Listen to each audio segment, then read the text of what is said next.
My name is Gwen Blevins, 32 years old. Dad's 65th birthday was supposed to be a celebration, balloons, laughter, and a chance to forget how fractured we'd become. But even as I set the last wine glass on the dining table, I knew better. Nothing in my family ever stayed peaceful for long, especially when my brother Marcus was in charge of the mood. The dining room shimmered with soft golden light from the chandelier Mom had insisted on polishing that morning. Streamers hung from the ceiling, but they drooped in the humidity, just like everyone's smiles. A faint tension buzzed beneath the polite chatter, the kind of invisible static you only feel when people are pretending to be happy. Dad sat at the head of the table, his thinning gray hair neatly combed, his laughter too forced to be real. Marcus occupied the opposite end, as always, like the rightful heir of some invisible throne. His wife Jennifer leaned toward him, her manicured hand resting possessively on his arm. She had the gleam of someone who always knew a secret before anyone else. Marcus raised his glass, his grin rehearsed. "So, Dad," he began with theatrical flourish, "I've got some exciting news to share in honor of your big day." Everyone turned toward him. I saw the way Mom's eyes brightened. Marcus could do no wrong in her world. My stomach tightened. "We've been thinking," Marcus continued, glancing at Jennifer. "It's time for some big changes. For the family." Dad leaned forward, intrigued. "What kind of changes, son?" Jennifer gave a tiny nod of encouragement, that polished smile of hers barely touching her eyes. "Well," Marcus said, pausing dramatically, "we've been looking at houses in the suburbs, better schools for the kids, a bigger yard, safer neighborhood. You know, something that feels like home." Mom clasped her hands together. "That sounds wonderful." I felt a flicker of relief. Maybe this wouldn't end badly after all. Then Marcus kept talking. "And we thought, why not bring the family together again? We're planning to buy a big place with an in-law suite. Something beautiful with space for you and Dad to live with us." The room erupted into polite applause and murmurs of approval. Aunt Carol squealed about how perfect that would be. Uncle Jim nodded like it was the smartest idea ever conceived. I forced a smile, though my pulse began to rise. Something about Marcus's tone didn't sit right. He was too pleased with himself. Dad chuckled. "That's generous of you, son, but what about this house? We've lived here for 30 years. Marcus's grin widened. "That's the best part. We sell this one and use the money toward the new place. The market's hot right now. We could get at least 800,000. My fork froze midair. He said "we," as if I didn't exist, as if I wasn't sitting right there. My heart began to hammer as the room erupted again, laughter, excitement, overlapping voices. Someone mentioned a pool. Someone else toasted to new beginnings. I could barely hear them. My mind was already spinning through every memory stitched into these walls. The night Dad helped me paint my childhood bedroom, the kitchen counter, where Mom used to cool her pies, the front porch, where I'd once cried over my divorce before moving back home. And now they were going to sell it. The home I'd been maintaining, cleaning, fixing. The home I'd quietly saved. Dad frowned slightly. "But what about Gwen?" For a moment the chatter stilled. All eyes turned to me. Marcus looked straight at me, his grin sharpening into cruelty. "Oh, she'll figure it out. She's 32. Time she learned to stand on her own 2 feet, right?" A few awkward laughs followed, thin and nervous. Mom nodded, missing the venom in his tone. "He's right, sweetheart. You can't live here forever. This will be good motivation for you to find your own place." Motivation. The word hit harder than I expected. Marcus leaned back in his chair, swirling his wine. "Pack your bags, sis. This house is going up for sale." The table went silent. Then, bizarrely, everyone started cheering. Glasses clinked, voices rose. Laughter filled the room again, as though my life hadn't just been ripped out from under me. Jennifer lifted her glass. "To family. To fresh starts," Aunt Carol added. My father's eyes flickered with confusion, but he didn't speak. I stood there, staring at the people I'd spent my whole life trying to please. People who hadn't even noticed that for the past 2 years, I'd been the one paying the utility bills and fixing the leaks Dad couldn't. I swallowed hard. "Excuse me," I said quietly. Marcus smirked. "Don't be dramatic, Gwen. It's good news. You should be thanking us for forcing you to grow up." I didn't answer. I walked out. The evening air was thick and damp. The laughter behind the windows sounded distorted, distant, like echoes from another life. I leaned against the porch railing, gripping it until my knuckles whitened. Then I pulled out my phone. My hand was shaking slightly. I scrolled down to the name I hadn't called in months. James Morrison. I hesitated only a second before pressing call. It rang once, twice. Gwen James's familiar voice came through, warm but alert. "Everything okay?" I took a deep breath, glancing back at the glowing windows where my family laughed without me. "No," I said, "and I need your help with something urgent." James's voice came through the lines steady and calm, the same tone that had guided me through my divorce when everything else was chaos. Tell me what's going on, Gwen. I turned my back to the glowing dining room windows, the laughter muffled behind the glass. Can you pull up the property records for 1247 Maple Street? I asked quietly. There was a pause. Your parents' place? Yes, I need to know who legally owns it. I heard the faint sound of his keyboard tapping. I stared out across the yard. The porch light flickered against the damp grass, the summer air heavy with the scent of rain. The house looked peaceful, oblivious to the storm brewing inside it. James spoke again, his tone shifting. Okay, this is strange. The property isn't under your parents' names anymore. My pulse quickened. Go on. It's listed under an LLC called Clearwater Holdings. There's a mortgage registered a while back, but it was cleared about a year ago. There's a new title transfer dated 14 months ago. I closed my eyes for a second, exhaling slowly. Keep going. He hesitated. It looks like Clearwater Holdings purchased the property at foreclosure auction. That means they defaulted on their mortgage. I finished for him. James's voice softened. Gwen, how did you know to ask about this? I swallowed, gripping the phone tighter. Because, James, I'm Clearwater Holdings. For a moment there was silence. Even the cicadas outside seemed to pause. Then James let out a low whistle. You bought your parents' house. When Dad had his heart attack, I found out they were months behind on mortgage payments. They didn't tell me because they were ashamed. The foreclosure was already in motion. So you used your divorce settlement, he said quietly, putting the pieces together. I nodded, even though he couldn't see me. Every cent I had. I couldn't let them lose the home they built. But I didn't tell them. I didn't want to humiliate Dad. He's always been proud of being a provider. That's beyond generous, Gwen. Generous or stupid depending on who you ask, I muttered, my voice trembling between anger and sadness. But now Marcus wants to sell my house. And the worst part, Mom and Dad are cheering him on. James was silent for a moment. Do they know the truth? No, they still think they're the owners. I never recorded anything under my name directly, just the LLC. That means Marcus doesn't have any legal authority to sell, James said firmly. You do. I need proof, I said. Send me the title documents. And I want a cease and desist letter ready for any realtor they contact. I'll handle it tonight, he promised. But Gwen, what? You know what this means. Once you tell them, it's never going back to how it was. I glanced at the dining room window again. Through the glass, I could see Marcus raising another toast. Jennifer's laughter was sharp and shrill. Dad's smile had faded a little, but he was still nodding along. They already made that choice for me, I said quietly. James sighed. You've always been the one holding everyone else together. You sure you're ready to let them see the truth? I hesitated. No, but they deserve to know who's been keeping this roof over their heads. He cleared his throat. Check your email. I'm sending the paperwork now. And Gwen. Yeah, you're doing the right thing, even if it hurts. Hurts, I gave a dry laugh. James, it already does. When I hung up, the yard felt impossibly still. A single drop of rain landed on my arm, then another. Thunder rumbled far away. I opened my email. The documents were already there. Ownership proof, title records, and a letter from Morrison and Associates addressed to whom it may concern.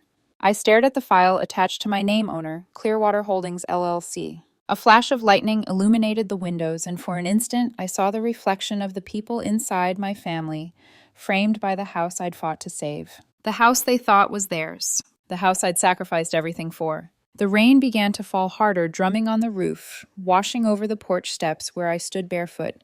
I felt oddly calm, like the moment before the crash when you finally accept that the impact is coming. James's final text came through seconds later. Documents ready. Ownership confirmed. Realtor notices sent. You're legally protected. Good luck. I typed back, thank you. Then I tucked the phone into my pocket, took a deep breath, and wiped the rain from my face. Inside, the laughter continued muffled and hollow. Marcus's voice carried faintly through the window. We'll list it by next week if we move fast. That was it. I turned the doorknob, heart steady now. If they wanted to talk about selling the house, fine. But this time the truth would sit at the head of the table. When I stepped back inside, the room had shifted. The cake had been cut, half-eaten slices, melting into puddles of frosting. The champagne had loosened everyone's tongues. My family looked happy, almost painfully so. Marcus was in the middle of an animated story about renovation plans. We'll knock down a few walls, put in a theater for the kids, maybe even a wine cellar, he said, waving his hands like he already owned blueprints. Jennifer added, and an outdoor kitchen. Imagine summer barbecues, family dinners by the pool. Aunt Carol clapped her hands together. Oh, Marcus, you always think so big. I stood near the doorway for a few seconds, invisible, the same way I'd always been. Then I moved forward, my footsteps soft against the hardwood. I need to say something, I said. The words weren't loud, but they sliced through the noise like a blade. Everyone turned. Marcus groaned dramatically. Oh, here we go. Gwen, please not now. We're celebrating. I won't take long, I replied. My voice calm, too calm. I just want to make sure we're all clear about something before you start planning renovations on a house that doesn't belong to you. A beat of silence. Jennifer blinked. What's that supposed to mean? Mom frowned. Gwen, don't start. Dad looked at me, puzzled but cautious. Sweetheart, what are you talking about? I took out my phone and placed it on the table screen facing up. The document from James was open, the title certificate bright on the display. This, I said quietly, is the deed to this house. Marcus leaned forward, squinting at the screen. So, that's just paperwork. Mom and Dad already have that in their files somewhere. No, I said, they don't. His smirk faltered slightly. Explain. I drew a breath and met his eyes. Because they don't own this house anymore. The words landed like a gunshot. The air went still. Only the faint hum of the refrigerator filled the silence. Mom's voice trembled. What are you saying? I'm saying the house was foreclosed on 18 months ago. It went to auction. It hasn't been in your name for over a year. Dad's color drained from his face. That's not possible. The bank gave us an extension. They didn't, I interrupted gently. They filed foreclosure. The property was sold. Jennifer laughed nervously.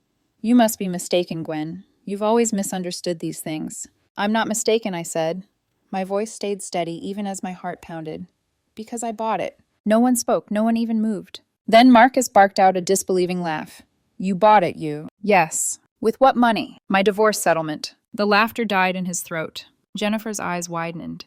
You had money from your divorce. I nodded. $900,000. Half of everything Tom and I built together. And you've been living here like a charity case, Marcus sneered. Why would you do that? Because when Dad got sick and the medical bills started piling up, I found the foreclosure notices in the drawer. You were too proud to tell anyone, so I used the money to buy the house under an LLC Clearwater Holdings so you wouldn't lose everything. Mom covered her mouth with her hands. Oh my God. Dad stared at the table silent. I kept it quiet because I didn't want to humiliate you, I continued. I thought once things got better, I'd transfer the title back to your names. But now, I looked directly at Marcus. Now you're talking about selling my house. Marcus stood up the chair, scraping violently against the floor. This is insane. You can't just buy someone's home without telling them. I didn't buy someone's home, I shot back. I bought my family's home so you wouldn't lose it. By lying to us, Aunt Carol snapped. How could you keep something like that secret? Because it wasn't about me, I said, my voice breaking. It was about Dad's pride, about saving the place we all grew up in. Dad finally spoke, his tone low and uneven. Gwen, are you telling me that all this time we've been living here, under your roof? I nodded. Yes. Mom's eyes filled with tears. Why didn't you tell us? Because I didn't want you to look at me differently, I whispered. I didn't want you to feel small. You've both worked your whole lives to build this. I just wanted to protect it. Marcus's face flushed red with anger. You wanted control. Admit it. You've always resented me for being successful. Successful, I repeated softly. You just tried to evict your own sister. His jaw tightened. You made us look like fools. You did that yourselves, I said, my voice trembling with suppressed fury. You celebrated selling a house without asking who it even belonged to. You didn't care what happened to me as long as you got your new beginning. Jennifer reached for Marcus's arm. Marcus let it go. This is embarrassing. But he shrugged her off, his voice rising. You humiliated us, Gwen. You made us believe. I saved you, I snapped. The room fell silent again. When everyone else turned away, I saved this house. I saved you. Dad's breathing had gone shallow. He looked between us, his lips trembling. Then with effort, he stood up. The tension in the room thickened. Gwen, he said quietly, is it true? You used your own money to buy our home? I met his gaze. Yes. He closed his eyes for a moment, then nodded slowly, not in anger, but in something closer to awe. And that was the moment I saw Marcus's confidence crack just for a second, the moment he realized he was no longer the one in control. For a moment, nobody breathed. The birthday candles still flickered in the silence, casting small, trembling shadows across everyone's faces.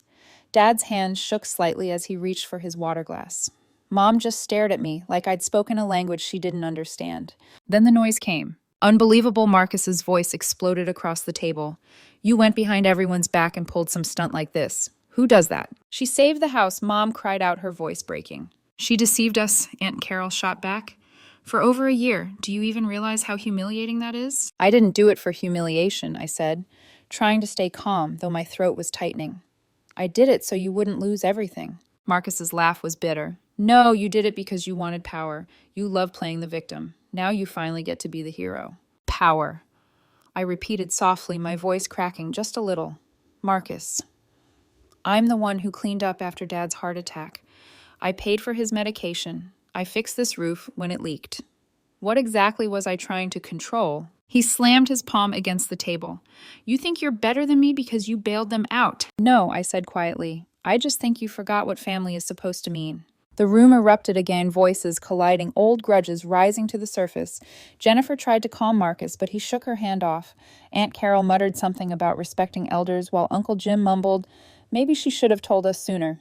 Through all of it, Dad just sat there silent, his gaze fixed somewhere far away. When he finally spoke, his voice was barely above a whisper. Gwen, when did this happen? I turned to him gently. The week after your heart attack. The bank was preparing the foreclosure notice. I found it in the kitchen drawer. Mom gasped. We told them we'd catch up. They'd already filed, Mom. You had 3 months left. She covered her face with trembling hands. Dad's expression crumbled. Confusion, shame, then realization. So all this time when we thought we were paying the bank? You were paying me, I said quietly. But I never deposited the checks. I didn't want the money. I just wanted you to stay here. Mom began to cry openly. Jennifer looked uncomfortable for the first time all night. Marcus, though, wasn't done. This is ridiculous, he said, pacing now. You can't just buy someone's property without their permission. I didn't buy it from you, I snapped. I bought it for you, because you didn't even know it was gone. The words hit him like a slap. His jaw clenched. And for a second I saw something flicker in his expression, guilt maybe, or the faint sting of being outsmarted by the sister he always looked down on. Dad rose slowly from his chair. His voice shook, but it carried through the room like thunder. Enough! Everyone fell silent. He looked around the table at Marcus, at Mom, at me. I've been sitting here listening to you all argue about pride and money like this house is just a building. But it's not. It's the life we built together, and the only reason we still have it is because of her. He turned toward me, his eyes wet. You used your own savings to save the roof over our heads. You let us live here without shame, and we treated you like a burden. Dad, I started, but he raised a hand. No. Let me finish. His voice cracked. Marcus, for years, your mother and I believed you were the one holding this family together. You were the success story, the golden son. But tonight I realize how blind we were. Marcus looked stunned. Dad, come on. No, Dad said firmly. Gwen is the one who's been taking care of us while we were too proud to admit we needed help. He turned to me again, his face softening. You saved us when we didn't even ask. And instead of thanking you, we let Marcus humiliate you. Mom stood up, then crossing to me. Tears streaked her face. I didn't know, sweetheart. I swear I didn't know. I thought you were just staying because you couldn't move on after the divorce. I was staying, I whispered, because I couldn't leave you when everything was falling apart. She reached out, touching my cheek with a trembling hand. I am so sorry. Marcus was shaking his head, voice rising again. You're both insane. She's manipulated you. Dad's tone hardened. Stop. Marcus froze. I've made my decision, Dad said, turning to face him squarely. I choose the daughter who saved our home when we were too proud to ask for help. I choose the daughter who stood by us while you were planning to sell what wasn't even yours. The words hung heavy in the air. Marcus stared at him, his face drained of color. You're choosing her over me. Mom walked to stand beside Dad. We're choosing the truth, she said softly, and the daughter who's been protecting us when we didn't even see it. Jennifer grabbed Marcus's arm. Marcus, let's go, she whispered. This isn't helping. He looked from her to Dad, then to me, his eyes filled with something colder than anger, disbelief. You'll regret this, he muttered. He yanked his arm away and stormed toward the door. Jennifer hesitated, then followed. The front door slammed hard enough to rattle the walls. In the echo that followed, the only sound was the soft crackle of the candles burning down to wax. Dad exhaled shakily and sank into his chair again. Mom sat beside him, holding his hand. I stood there in the middle of the wreckage of what was supposed to be a celebration, my heart heavy, but strangely steady. For the first time in years, the noise was gone. Only the truth remained. The silence that followed Marcus's exit felt heavier than the argument itself. The front door's echo faded down the hall, leaving behind the faint hum of the refrigerator and the whisper of rain starting outside.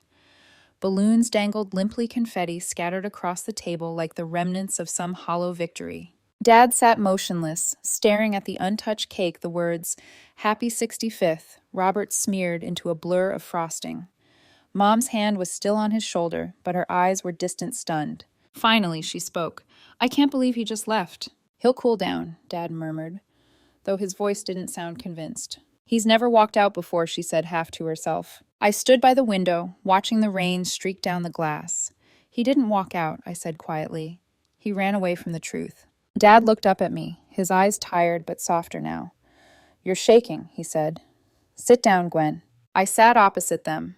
The same table that had once hosted family dinners now felt like a battlefield, only the three of us left standing in the aftermath. Dad took a slow breath. "I owe you an apology." I shook my head. "You don't." "Yes, I do," he insisted. "I called you lazy. Said you were still finding your footing. I treated you like a child when you were the one keeping this family standing." His voice cracked on that last word. I'd seen my father cry only twice before at his brother's funeral, and the night the doctor told him his heart condition would change his life forever. This was the third. "I didn't tell you because I didn't want you to feel small," I said.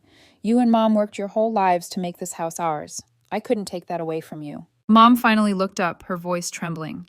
"And in trying to protect our pride, we made you feel like an outsider in your own home." The words hit harder than she probably realized, because that was exactly how it had felt, for months. "I just didn't want to lose you both," I whispered. Mom stood and came around the table, wrapping her arms around me.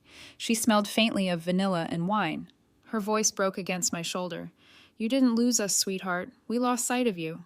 Outside, thunder rumbled. The rain fell harder. Dad stared out the window for a long time before speaking again. "You know," he said slowly, "when Marcus was a kid, he used to take credit for everything, even things you did." I smiled faintly. "Yeah, I remember. He told us he fixed the treehouse ladder that summer." "That was me," I said. "He held the hammer once." Dad laughed softly, shaking his head. "Some things never change." For the first time that night, we all laughed. A fragile, aching sound that carried years of misunderstanding. Then Dad reached into his pocket. His hand trembled slightly as he pulled out an old brass key, the one that had hung on his keyring for decades. The key to this house. He slid it across the table to me. "This has always been yours," he said. "We were just borrowing it." My throat tightened. "Dad." "No," he said firmly. "You bought this home to save us. But it's still a family house. That means it belongs to all of us again. We stay together this time. No more secrets." Mom nodded, wiping her eyes. "No more pretending everything's fine when it's not." For the first time in years, I felt still. The storm outside raged, but inside, something finally settled. We sat together in silence, three people who had been broken apart by pride and ignorance, now bound again by truth. After a while, Mom cleared the plates and quietly packed the leftover cake. Dad excused himself to rest. I stayed behind, sitting at the now empty table, listening to the house breathe.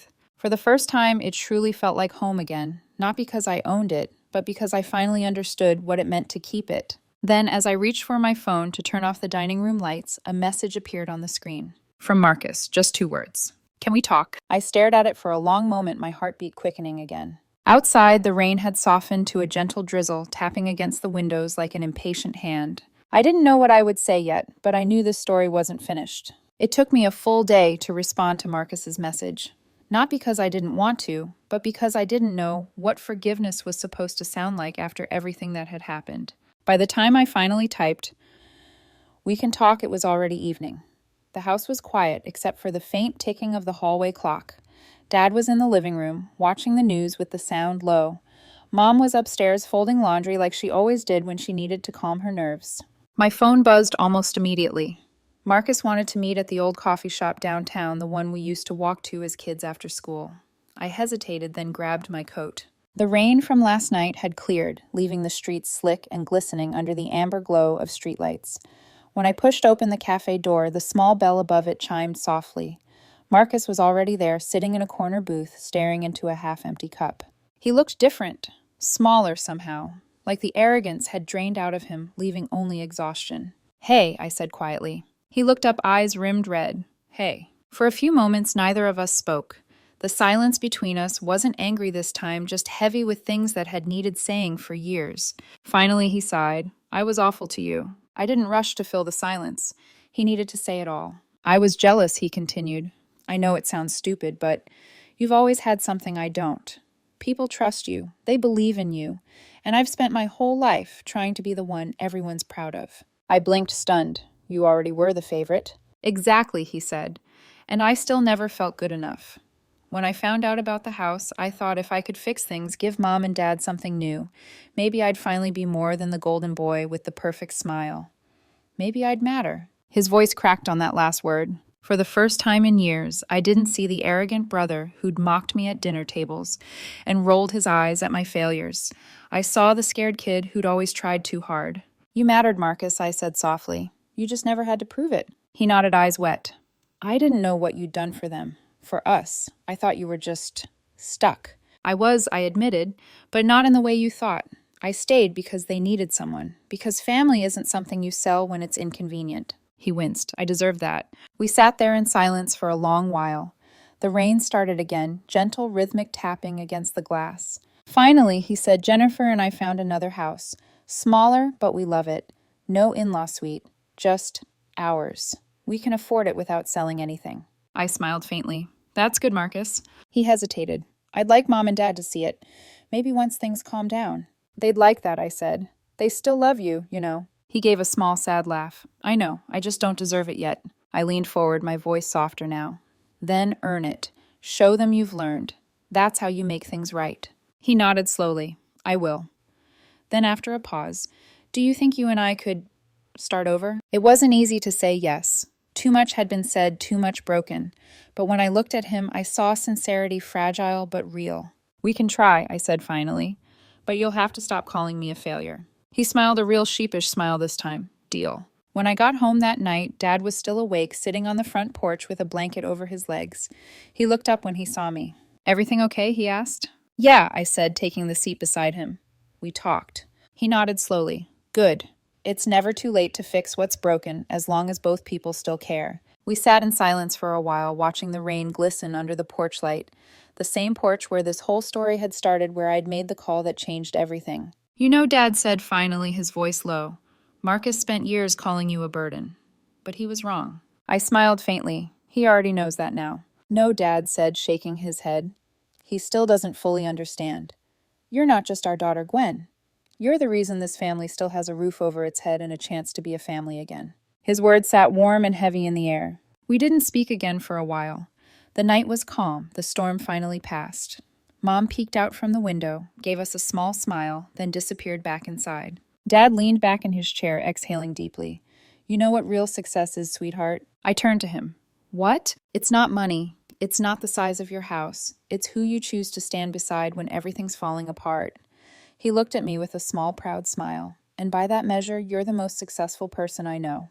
The porch light flickered once, then steadied, casting a soft glow over the rain-slick steps, the same ones I'd stood on that night when I felt completely alone. But now, sitting beside my father, hearing the quiet rhythm of the rain and the distant hum of the world outside, I finally understood something I never had before. This house wasn't just bricks and memories. It was proof that love, even messy, complicated, painful love, could survive pride, jealousy, and betrayal. As I watched the lights reflecting in the wet pavement, I whispered to myself, I didn't just save a house, I rebuilt a family. And for the first time in years, the word home actually felt true.